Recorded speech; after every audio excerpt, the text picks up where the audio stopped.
ایمان اور اسلام کیا ہے؟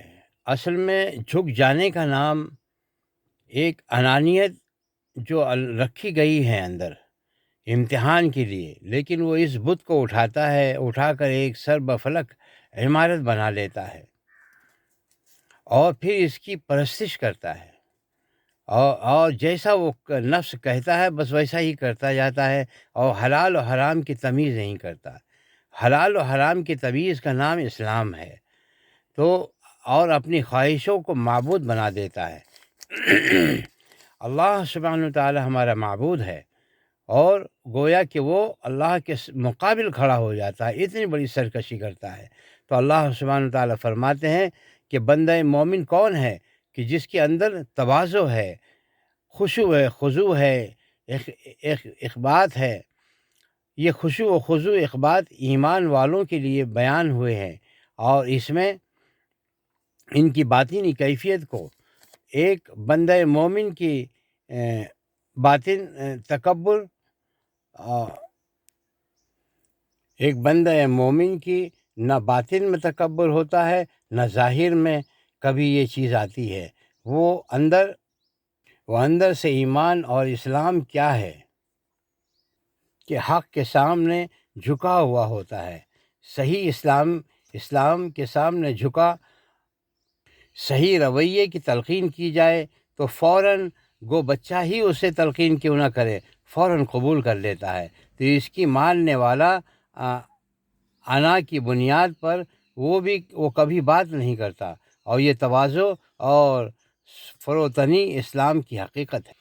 جھکنے کا مطلب یہ نہیں ہے کہ کسی کے سامنے سجدہ کر لیا، کسی کو بڑا مان کر وہ کر لیا، بلکہ جھکنے کا نام یہ ہے کہ احکام اور اسلام کی تعلیم کے موافق اپنی زندگی کو گزارنے کا نام جھکنا ہے۔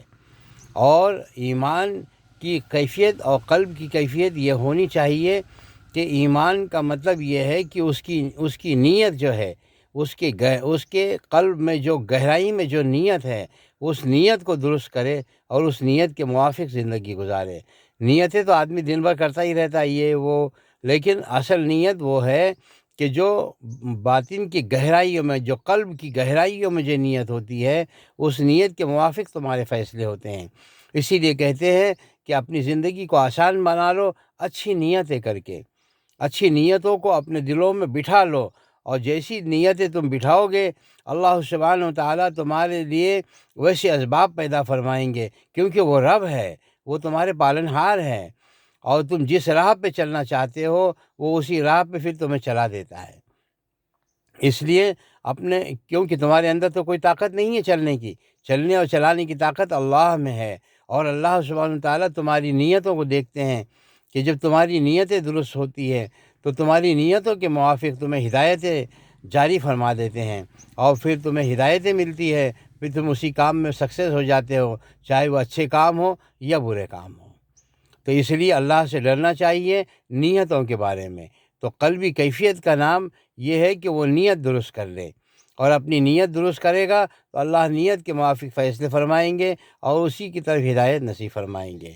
اور اللہ سبحانہ وتعالیٰ اسی لیے کہتے ہیں کہ دین بہت آسان ہے۔ وہ آسانی یہی ہے کہ نیت درست کر لو اور اللہ سبحانہ وتعالیٰ سے اپنی زندگی پہ چلنے کے لیے اللہ سے مدد مانگ لو، اللہ سبحانہ وتعالیٰ تمہیں بہترین زندگی عطا فرمائیں گے۔ اسی لیے پہلی حدیث ہے انما الاعمال بالنیات، عمل کا دار و مدار نیت پر ہے۔ اگر نیت درست ہوگی تو اعمال بھی درست ہوں گے، معاملات بھی درست ہوں گے، اللہ قبول بھی فرمائیں گے۔ اور نیتیں درست نہیں ہوں گی تو اعمال تو غلط ہو جائیں گے، اور وہ غلط اعمال کی وجہ سے وہ جہنم کے لیے راستہ بنا دے گا۔ اسی لیے پہلی حدیث ہے کہ انما الاعمال بالنیات، عمل کا دار و مدار نیت پر ہے۔ یعنی نیت ہی درست نہیں ہے، کیونکہ اللہ کے غیر سے ہونے کا یقین دل میں بیٹھ گیا تو وہی یقین کے موافق وہ نیت کرے گا، اور جب اللہ سبحانہ تعالیٰ کا یقین دل میں پیدا ہوگا اور خشوع و خضوع حاصل ہوگا، اللہ کی طرف توجہ حاصل رہی ہوگی، نمازیں درست پڑھی ہوگی اور اعمال درست کیے ہوں گے، اس کو تعلیمات صحیح ملی ہوگی، تو وہ اللہ سبحانہ تعالیٰ کی طرف نیت کرے گا کہ اللہ میں یہ کرنا چاہتا ہوں، اور میری یہ خواہش ہے کہ میری یہ نیت ہے کہ میں اچھے کام کروں اور دینی خدمات کروں اور برائیوں سے بچنے کی کوشش کروں گا، اور میری نیت یہ ہے کہ برائی نہ ہو مجھ سے، اچھائی کے کام ہو۔ تو اور جب اچھائی کے کام وہ کرنے لگے گا تو اللہ سبحانہ وتعالیٰ اس کی اچھائی کو قبول بھی فرمائیں گے، کیونکہ اس نے نیت اچھائی کی تھی۔ اسی لیے کہتے ہیں کہ نیت اچھی ہونی چاہیے۔ انما الاعمال بالنیات، دیکھیے بار بار میں کہہ رہا ہوں کہ یہ عمل کا دار و مدار نیت پر ہے۔ ہاں ہاں تم اگر برائی کی نیت لے کے رکھو گے تو برے اعمال تم سے سرزد ہوں گے، اور تم اچھی نیتوں کی، اچھے اعمال کی نیت کرو گے تو اللہ سبحانہ وتعالیٰ تم سے اچھے اعمال کروائیں گے، ہاں، اور تمہاری مدد فرمائیں گے، اسے قبول بھی فرمائیں گے۔ اسی لیے بہت آسان ہے دین، اپنی نیتوں کو درست کر لو، اور یہی ایمان ہے، یہی قلب کی کیفیت ہونی چاہیے۔ تو اسلام اور ایمان یہ چاہتا ہے کہ ہم دنیا میں بھی اسلام کے ذریعے سے کامیاب ہو جائے، اس کی تعلیمات پہ چل کر کامیاب ہو جائیں، اور ایمان کا تقاضا یہ ہے کہ ایمان اور اپنی نیتوں کو درست کر کے اچھے اعمال کی طرف راغب ہو کر، اللہ کی مدد لے کر، اور ہماری قلبی نیت سے فائدہ اٹھا کر کے اللہ سبحانہ وتعالیٰ سے مدد حاصل کر کے جنت میں جانے کی تیاری کر لیں۔ تو یہی ہے، بہت آسان۔ اسی لیے پہلی حدیث ہے انما الاعمال بالنیات، عمل کا دار و مدار نیت پر ہے، عمل کرو۔ رسول اللہ صلی اللہ علیہ وسلم نے فرمایا، میری بیٹی فاطمہ عمل کرو۔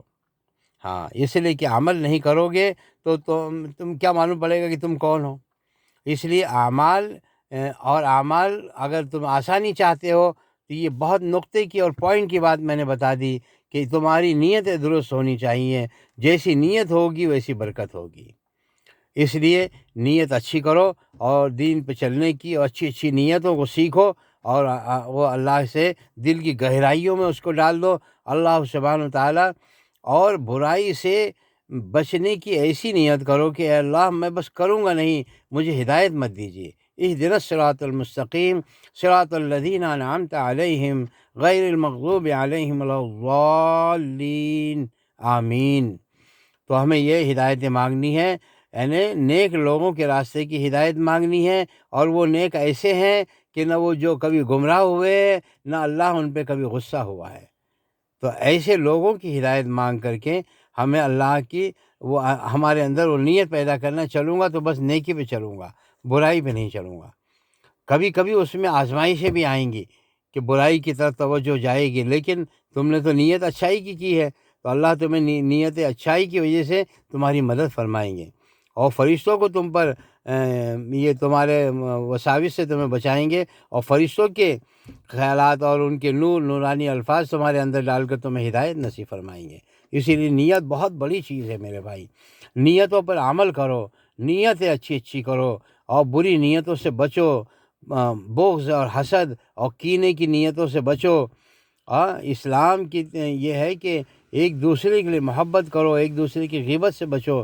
تو یہ ساری نیتیں جب اچھی ہوں گی تو اللہ اسی پہ چلائیں گے تمہیں، اور اسی پہ تمہارا خاتمہ بھی ہوگا۔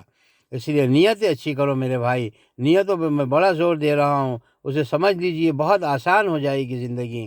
اگر تم نے گناہ کرنے کی نیت کر لی تو یقیناً تمہیں گناہ ہی کرنا ہوگا، اور تمہاری اللہ اس میں مدد بھی کریں گے، اور تمہیں اس کے اسباب بھی مہیا کریں گے۔ ہاں، کیونکہ اللہ بڑی طاقت والے ہیں۔ اس لیے اللہ کے سامنے گندی نیتیں سے پرہیز کرو، اپنے قلب کو صاف کر دو۔ وَنَهَى النَّفْسَ عَنِ الْهَوَىٰ، جس نے بری خواہشات سے اپنے کو روک دیا، یعنی نیتیں کر لی، نیت پہلے کر لی کہ میں بری خواہشات پہ نہیں چلوں گا، تو اللہ سبحانہ وتعالیٰ تمہیں بری خواہشات سے بچائیں گے۔ برے وساوس بھی آئیں گے تو اس سے بچائیں گے۔ جب اللہ تمہیں بچائیں گے تو تمہیں کون گمراہ کر سکتا ہے؟ اور جسے اللہ ہی گمراہ کر دے اسے کوئی ہدایت نہیں دے سکتا۔ تو میرے بھائی، اسی کا مطلب یہ ہے کہ اللہ گمراہ کرتا ہے اس کو جس کی نیتوں میں فطور ہوتا ہے، جو دل کی گہرائی میں جس کی نیتیں درست نہیں ہوتی، اور وہ ان نیتوں کی وجہ سے اللہ اسے گمراہ کر دیتا ہے۔ اور جس کی نیتیں اچھی ہوتی ہے تو اللہ سبحانہ تعالیٰ اس کو راہ راست پر لاتا ہے، اس کی اسباب پیدا فرماتا ہے، اس کے لیے ماحول فرماتا ہے، اس کی مدد فرماتا ہے، اور اللہ تعالیٰ کی طرف سے اس پر سکینہ نازل ہوتی ہے۔ بس جب سکینہ نازل ہو گئی تو سکون و اطمینان حاصل ہو جاتا ہے اور قلب مطمئنہ ہو جاتا ہے۔ پھر اسی قلب کے بارے میں اللہ نے فرمایا یا ایتھا النفس المطمئنہ ارجعی الی ربک راضیۃ مرضیہ فادخلی فی عبادی وادخلی جنتی، یعنی اے میرے مومن بندے میری جنت میں داخل ہو جا۔ ہاں، اور اللہ کی تمام خوشنودی کو حاصل کرنے کا کہ اچھی نیتیں کر لو، اچھی نیتوں کے موافق اللہ سبحانہ وتعالیٰ تمہاری مدد فرمائیں گے، اور اللہ سے مدد لینے کا یہی طریقہ ہے۔ اللہ مجھے بھی اور آپ کو بھی نیک ہدایت نصیب فرمائے۔ مجھے اس بات سے بڑا سبق ملا، انشاءاللہ میں اس پر عمل کروں گا، آپ بھی عمل کیجیے۔ السلام علیکم ورحمۃ اللہ وبرکاتہ۔